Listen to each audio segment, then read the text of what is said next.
మీలో ఏ మనుషునకైనను 100 గొర్రెలు కలిగి ఉండగా దానిలో ఒకడు తప్పిపోయిన ఎడల అతడు 99ని అడవిలోను విడిచిపెట్టి తప్పిపోయినది దొరుకు వరకు దాన్ని వెదకి వెళ్ళడా ఆగు. ఏం చేస్తాడంట ఆయన?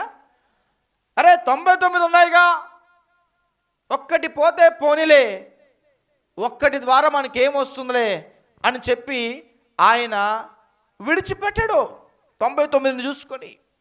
ఇక్కడ ఒక లోతైన విషయాన్ని గ్రహించాలి విశ్వాసులుగా.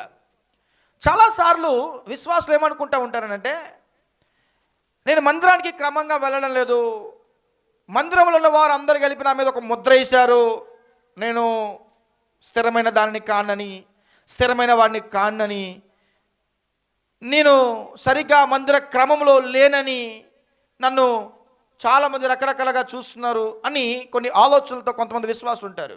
విశ్వాసులారా, నిజమైన కాపరి తప్పిపోయిన గుర్రు మీదనే ఫోకస్ పెడతాడు. ఆమెను చెప్పండి గట్టిగా.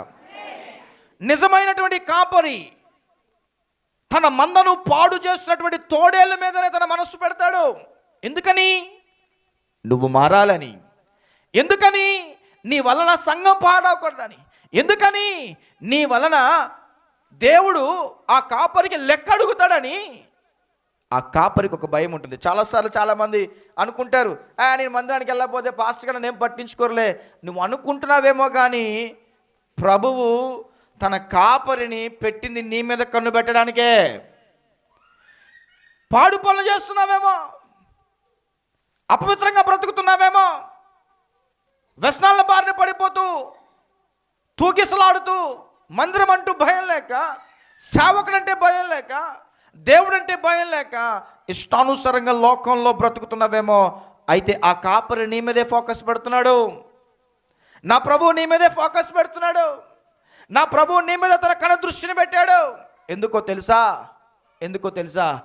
నువ్వు పాడైపోవడం దేవునికి ఇష్టం లేదు.